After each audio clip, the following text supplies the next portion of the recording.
A poor beggar boy uttered words that left a rich millionaire speechless. What miracle will happen to his disabled daughter?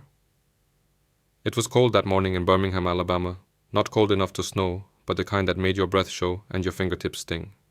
People rushed in and out of the Children's Medical Center on 7th Avenue, bundled in scarves, clutching coffee cups, moving fast like they could outrun whatever brought them there. But one person wasn't moving. He sat on a flattened cardboard box near the revolving doors, drawing quietly in a weather-beaten notebook. His name was Ezekiel Zeke Carter, just 9 years old. His coat was a size too big, sleeves rolled up, and one of his boots had duct tape across the toe. A red knit beanie rested low on his forehead, barely covering his ears. He didn't beg, didn't ask for help, just sat there, watching people come and go. He was there most Saturdays. Some hospital staff had tried to him off when he first started showing up, but after a while they gave up. Zeke didn't cause trouble. He smiled when spoken to. And when he wasn't sketching in his notebook, he was watching. Always watching. Most folks figured he had a parent inside, maybe a sick sibling. Maybe he was just waiting for a ride. Nobody asked too many questions, not in a place like that. Across the street, parked by a fire hydrant, a dark silver Range Rover idled. The engine stayed on, but the driver didn't move. Inside sat Jonathan Reeves, a man in his late 40s with a sharp jawline and graying temples. His tie was loose, his collar wrinkled. He had money.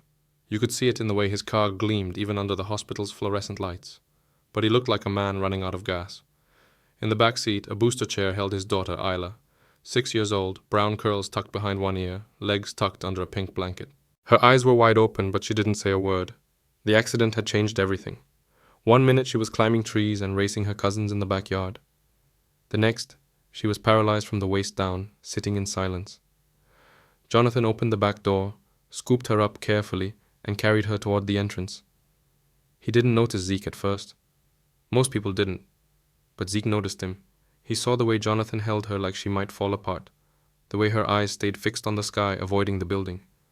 Zeke stared longer than usual. Then just before they passed, he stood up and called out, "Sir, I can make your daughter walk again." Jonathan stopped mid-step.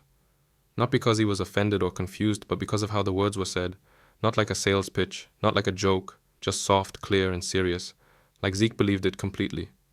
Jonathan turned, eyes narrowed. "What did you just say?" Zeke didn't flinch. He stepped forward, tucking his notebook under his arm. "I said I can help her walk again." Jonathan stared at him, his arms tightened around Isla. "That's not funny, kid. I wasn't joking." Zeke's voice didn't shake. There was no smile, just that same quiet tone, a grown-up kind of stillness in a kid's body. Jonathan looked down at Zeke's clothes, his taped-up boot, the cracked lenses of the glasses hanging from the boy's shirt collar. This had to be some weird coincidence, maybe even a scam. He turned and walked inside without another word, but inside he couldn't stop thinking about it, the way the kid said it. Not with hope, not with doubt, but like it was a fact. But something about that voice stayed stuck in Jonathan's head, and it was going to keep pulling at him until he came back. Jonathan tried to forget about the kid. For the next few hours, he sat through Isla's appointments, nodding through updates from therapists, neurologists, and specialists. All of them using the same phrases they always did. Managing expectations, long road ahead, miracles take time. He'd heard it all. But Zeke's words kept repeating in his mind like a stubborn itch. "I can make your daughter walk again." By early afternoon, Jonathan and Isla stepped out of the building. The sun had broken through the clouds, but the cold was still sharp. He walked toward the car, cradling Isla as usual, when he noticed Zeke again. Still there, same box, same notebook.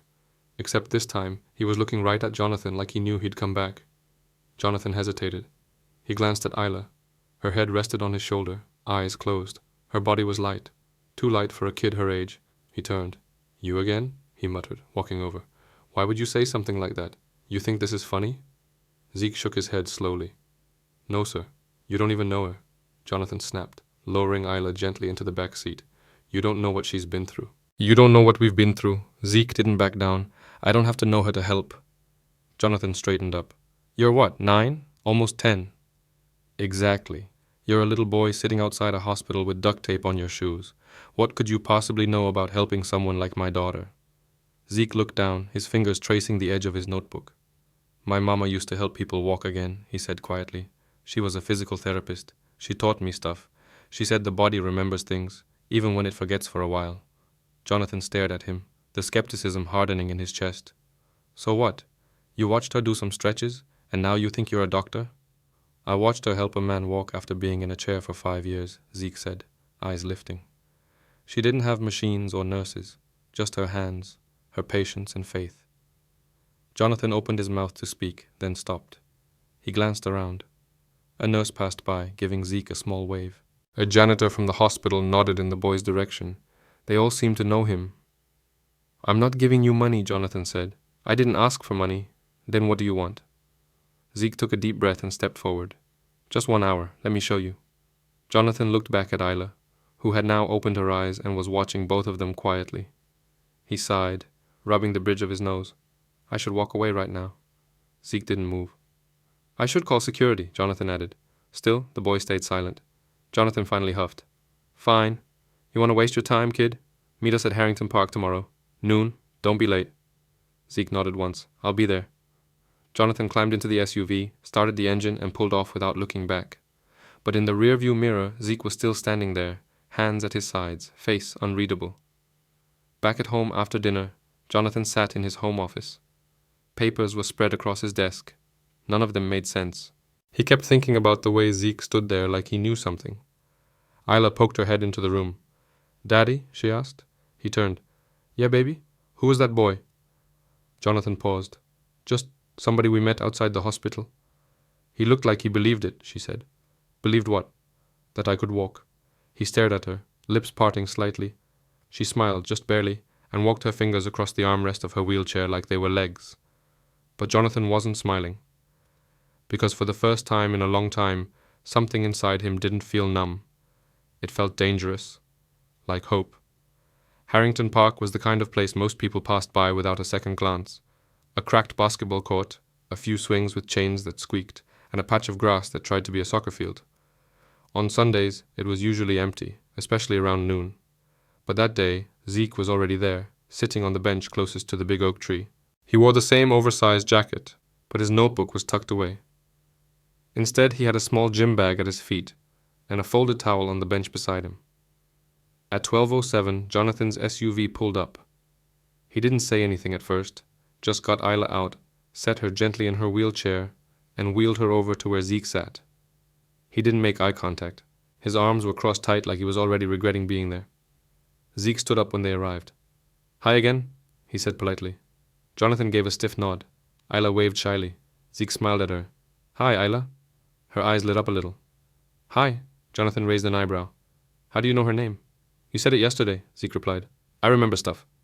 Jonathan didn't respond. He just gestured at the towel. So what now? Magic carpet ride? Zeke ignored the jab. No, sir. Just the basics. He opened his bag and pulled out a pair of socks, a tennis ball, a small jar of cocoa butter, and a plastic container filled with what looked like warm rice wrapped in cloth. Jonathan squinted. What is all that? Stuff my mom used, Zeke answered. The rice is for heat, helps loosen tight muscles. The ball is for pressure points. Jonathan folded his arms again. Zeke turned to Isla. If it's okay, can I work with your legs for a little while? Nothing hurts, I promise. And if anything feels weird, just say stop, okay? Isla looked up at her dad. He sighed. You can try. Just be careful. Zeke knelt down beside her chair. He gently unwrapped the blanket from her legs and placed the warm cloth rice pack over her thighs. Isla flinched slightly. Too hot? He asked. She shook her head. It feels good. Zeke nodded and waited. After a few minutes, he began to gently move her legs, not yanking, not forcing, just small rotations side to side, up and down. Jonathan watched closely, ready to jump in if something went wrong, but nothing did. You ever do this before? He asked, suspicious. Zeke didn't look up. My mama used to take me to shelters after school. She helped veterans, folks who couldn't afford therapy. Said everybody deserves to feel human again. I used to carry her bag. Jonathan raised an eyebrow. And she taught you this stuff? Yeah, said the body don't always need fancy, just attention. He tapped lightly on Isla's knee with his knuckle. You feel that? No, she whispered. Zeke nodded again, unfazed. That's okay, I'll keep asking. He kept talking to her while working, asking about her favorite colors, her favorite food, what shows she liked to watch. At first her answers were short, but then she started asking him questions. Do you live around here? Kind of. Do you go to school? I used to. Why not anymore? Zeke hesitated. My mom got sick. Then she passed. Been trying to figure things out since. Isla looked down. I'm sorry. Zeke gave her a small smile. Thanks. Jonathan's posture softened slightly, but he didn't speak. After about 30 minutes, Zeke gently tapped her ankle again. You feel that? Isla blinked. A little, like, pressure. Zeke looked up at Jonathan. That's good. Jonathan squinted. She sometimes says that during her regular sessions. Yeah, Zeke replied. But those sessions are inside a room full of machines. Sometimes kids get scared of machines. They tighten up. But here? He gestured to the open park. There's air, trees. Feels different. Jonathan didn't say anything, but he was definitely listening now. Zeke helped Isla stretch both legs, then gave her some simple movements to try with her toes, just wiggling. She tried. Nothing obvious happened, but she didn't look discouraged. I'll show you again next week, Zeke said, standing up. It takes time. But your muscles, he pointed to her thighs. They still remember how to be used. You just got to remind them. Isla smiled, bigger this time. Okay. Jonathan cleared his throat. We're not promising anything, he said quickly. Zeke nodded. I'm not either. I'm just trying. Jonathan stared at him for a long second. Then, without warning, he reached into his coat pocket, pulled out a folded bill, and held it out. Zeke stepped back. No, sir. I don't want your money. Jonathan looked surprised. Then why are you doing this? Zeke shrugged. Because your daughter smiled. Jonathan looked down at Isla. She was still smiling. But he didn't understand how a boy who had lost everything could give so much to a girl he barely knew. The following Sunday was warmer, but Zeke still wore his jacket, not because he needed it, but because it made him feel like his mom was close. She used to call it his helper's coat, said every good healer needed something that reminded them why they care.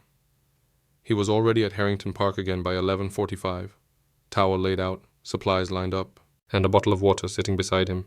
A few kids played basketball on the court nearby, and someone's dog barked in the distance. At exactly noon, Jonathan's SUV rolled up. Isla was grinning before the car even stopped. Zeke waved at her. Hi, Isla. Hi, she chirped, her curls bouncing as Jonathan helped her into the wheelchair. Jonathan looked tired again, but different this time. Less weighed down. He gave Zeke a small nod, no words, but it was more than last week. Zeke got to work. Same setup, same warm cloth pack. But this time something had shifted. Isla was trying now. Can you press your heel into the ground? Zeke asked gently. She closed her eyes, concentrating. Nothing happened. It's okay, he said. Sometimes it takes your brain a while to find the right path. It's like trying to walk through a crowd. You just got to push through. Jonathan stood behind them, arms crossed again. But this time, more to keep warm than to wall himself off. Why do you do all this? He asked suddenly. Zeke glanced up. Because I remember what it felt like when my mom used to help people. She made them feel like they mattered. I want to do that too. Jonathan nodded slowly. You ever think about doing something else? Sometimes, Zeke said, but this feels right. Jonathan looked at Isla. She was tapping her toes, barely, but they moved. For the first time, he didn't speak. He just watched. The next few weekends, they kept coming. Same time, same place. Zeke taught Isla how to use rubber bands to strengthen her ankles. He rolled tennis balls under her feet to help her brain remember where they were. He showed Jonathan how to massage pressure points behind her knees and explained how each nerve had a job to do, even when it went quiet. And then came the bad day. It was the fourth Sunday. Zeke showed up like always. But when the SUV pulled up, Isla wasn't smiling. Her eyes were red. Jonathan looked angry. She doesn't want to do it today, he said sharply as he lifted her into the chair. Isla refused to look at either of them. Zeke approached slowly. What happened? Isla crossed her arms. I tried to move my legs this morning and nothing happened. Nothing. I'm tired of trying. It's pointless. Jonathan looked away, jaw tight. She's been frustrated all weekend. Zeke nodded. He kneeled beside her again. You think I never get tired? She didn't answer. You think I didn't sit in a shelter and cry when my mom couldn't afford medicine and I had to just sit there and watch? Her eyes shifted toward him. You're allowed to be mad. I'm mad sometimes too. But if you stop now, the part of you that wants to walk might stop trying too. She stared at the ground. I don't want you to give up, he said softly. Because I haven't. Silence. Then Isla whispered, I'm scared.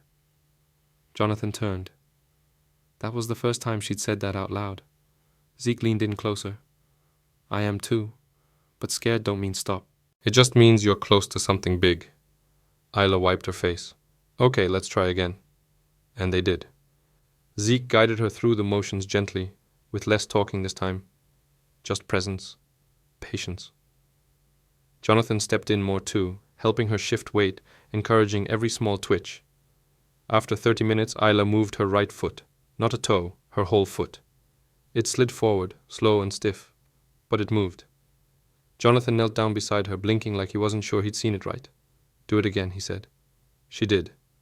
Zeke smiled, but didn't say anything. He just sat back and watched.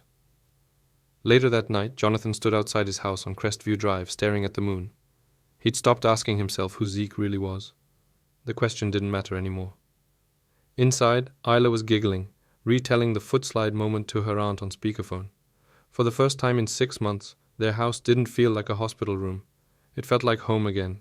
But something inside Jonathan had started to shift. Not just his daughter's legs, but the weight in his own chest. The guilt, the pride, the wall he'd built between himself and the world. It was cracking. Monday afternoon, Jonathan sat in his office, staring at an untouched contract. His phone buzzed every few minutes. Emails, calls, client updates. But none of it felt urgent anymore. What kept looping in his mind was that moment in the park. Isla's foot sliding forward like it belonged to her again. He'd seen it, with his own eyes, and the person who made it happen was a 9-year-old with taped-up boots and no last name he'd ever heard before. He opened a new browser tab and typed Ezekiel Carter Birmingham. Nothing came up except a few scattered results. He clicked through old local newsletters and school databases. A few mentions of Ezek and his mother, Monique Carter, at a community clinic. No address, no recent info. He shut the laptop and leaned back. This kid was a ghost, except he wasn't. By Saturday, they were back at Harrington Park. But things felt different now. Jonathan brought an extra mat and a fold-out chair. He handed Zeke a sandwich when they arrived. Didn't say anything about it. Just placed it beside his gym bag. Zeke gave a small thanks and tucked it away for later. Ready, Isla? He asked. She gave a big thumbs up. Let's do it? They got into the routine. Heat packs, stretches, toe flexes. Today, Jonathan joined in fully. He sat cross-legged on the grass. Doing each motion, Zeke explained. Even messed it up once. You're bending the wrong way, Zeke said with a grin. Jonathan gave him a side-eye. I haven't stretched since college. They laughed. Even Isla. About 20 minutes in, Zeke leaned forward. All right, Isla, let's try something different. He unfolded a belt from his bag and placed it under her knees, showing Jonathan how to hold each end. She's going to try to lift both knees now, just a little. We help balance her. She controls the movement. Jonathan blinked. You sure? Zeke nodded. She's ready. They gave her a few seconds. Her brow tightened, eyes narrowed. She grunted softly, and then her knees lifted slightly, barely an inch, but they lifted. Jonathan looked at her, stunned. You did that? She smiled. I did it. He swallowed hard. You really did it. Zeke nodded slowly, eyes on the belt. See? The body remembers. You just have to be patient enough to let it talk. Jonathan looked at him. You're something else, kid. Zeke didn't respond, just started gently guiding Isla through the next stretch. After the session, as they packed up, Jonathan crouched beside Zeke. Where do you go after this? Zeke shrugged. Around. Jonathan lowered his voice. You got a place to sleep? Zeke hesitated, then said, Sometimes. Jonathan exhaled slowly, rubbing the back of his neck. You ever think about coming to stay with us for a while? Zeke's eyes widened. You serious? I got a guest room.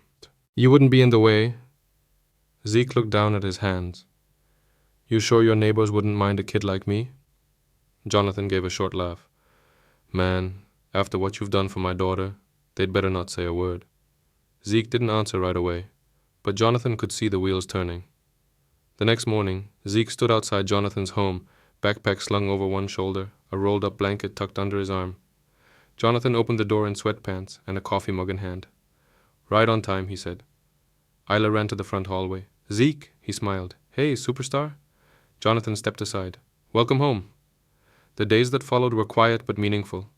Zeke got his own room, a soft bed, clean sheets, and a small desk.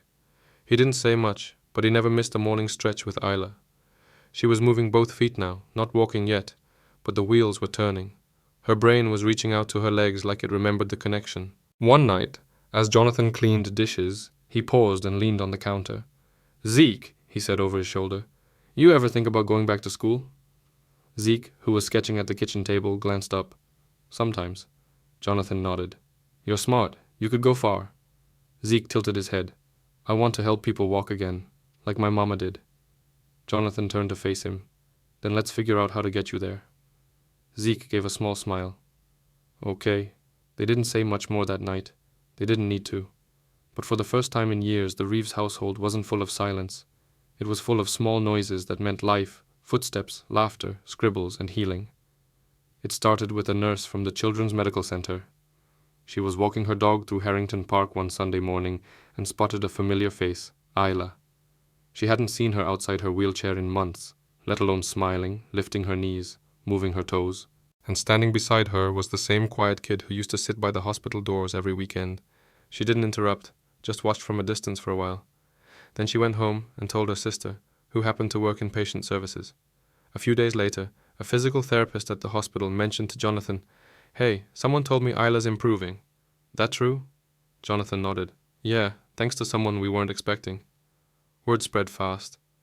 The next time they showed up to Harrington Park, 2 other families were waiting at the bench near the big oak tree. One had a boy who used a walker, the other a girl recovering from a stroke. Both parents had heard about the kid who helped the Reeves girl move her legs again. Zeke looked at Jonathan. Jonathan looked right back at him. "You don't have to," he said quietly. Zeke adjusted the strap on his bag. "I want to." He gave up his usual time with Isla that day to work with the 2 new kids. He showed their parents how to use the same towel stretches, how to warm the rice packs just right, how to encourage without pushing too hard. And he talked to the kids, not at them. "You're not broken," he told one of them. "You're just learning a different way to be strong." Isla watched everything from her wheelchair, her hands folded in her lap. She didn't complain once. Later that afternoon on the drive home, she said, "I like watching him help people." Jonathan glanced at her in the rearview mirror. "Yeah?" "Yeah. It makes me feel like I'm part of something good." He smiled. By the next weekend, 5 families showed up. The week after that, it was 11. A local pastor brought folding chairs. A nearby diner started dropping off bagels and coffee. Somebody printed flyers that read, "Free movement classes, Sundays at noon, Harrington Park." They didn't mention Zeke's name, but everyone knew who it was. A local reporter showed up with a camera and a notepad. Jonathan pulled Zeke aside. "You okay with this?" Zeke looked around at the families, at the kids moving their limbs, at Isla laughing with a girl on a walker. He nodded.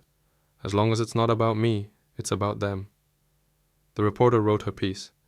It ran on the second page of the Birmingham Sunday Post under the headline, "9-year-old with a gift helps dozens heal in a city park." They didn't share his full name. Zeke asked them not to, but people found out anyway. A local doctor offered to mentor him. A non-profit asked if they could fund some equipment. Someone else offered free tutoring. For the first time since his mother passed, people didn't just look at Zeke, they saw him. But Zeke never bragged. He still laid out the towel the same way every Sunday, still used the same duct-taped boots, still checked in with Isla first before helping anyone else. But now, the park that once echoed with silence and sore bodies had become a place filled with movement. And a boy who had no home had become the heart of something bigger than himself. It had been 9 Sundays. 9 Sundays of towels laid on grass, of Isla's knees lifting higher, of small victories shared with strangers who'd become something closer to family. But this Sunday was different. Zeke could feel it before they even pulled up to the park. The air was warmer, the trees swayed a little slower. Even Isla was quieter in the back seat, focused, almost like she was preparing for something big. When they arrived, a small crowd had already formed. Nothing loud or flashy, just families setting up folding chairs, therapists kneeling in front of kids, parents with hopeful eyes. And right in the middle of it all was that same worn-out bench under the oak tree. Zeke didn't say anything at first, just unpacked his bag, rolled out the towel, and gave Isla a look. "You ready?" She nodded. No smile, just that look again. Serious, determined. Jonathan wheeled her to the center of the mat. Zeke knelt in front of her. "Same as before," he said softly. "We help you stand. You do the rest. Jonathan moved behind her and placed his hands under her arms. Zeke took her legs, guiding them gently into place. "Okay," Zeke whispered. "On 3. She closed her eyes. 1, 2, 3. Jonathan lifted. Zeke steadied her knees. And then she stood. Her legs trembled. Her arms shook. But she was up, on her own 2 feet. The crowd fell silent. Some kids gasped. One mother clapped a hand over her mouth. Isla opened her eyes slowly and smiled. "I'm standing." Zeke blinked back something in his eyes. "Yeah, you are." Jonathan froze for a second like he couldn't breathe. Then he let go. She stayed up. He stepped back, shaking. She's doing it." Zeke stepped back too, just a little. "She's been doing it." Isla took one shaky step, then another. And then, because she was 6 and brave and didn't know how to be afraid, she took a 3rd step, all on her own, before falling into her father's arms.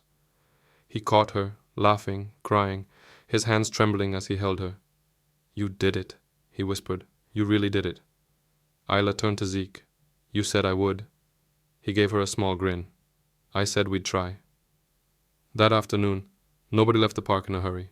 People stayed, talked, hugged. Some prayed. Zeke sat back on the bench and watched it all. He didn't say much. He never did. Later that night, Jonathan stood in the kitchen while Zeke poured cereal in a bowl. "You know, you changed everything," he said. Zeke didn't look up. Isla did. Jonathan walked over and placed a hand on the boy's shoulder. "My daughter walked today, and not because of a hospital or a doctor or a miracle drug. She walked because a kid with nothing decided to show up, again and again, even when nobody asked him to." Zeke nodded. "That's what my mom would have done." Jonathan's throat tightened. "I wish she could have seen this." "She did," Zeke said softly. "I think she sees everything." Jonathan wiped his eyes. "Zeke," he said quietly, "you're going to change a lot of lives." Zeke looked up at him. "I already am. There are people in this world who might not have fancy degrees, shiny resumes, or a perfect past, but they carry something far more valuable: heart, grit, and a reason to keep showing up. Sometimes the most broken people are the ones holding the tools to help others heal. If this story moved you, don't just keep it to yourself. Share it. And if you know a kid like Zeke or a girl like Isla, tell them this: you matter, you're needed, and your time is not over."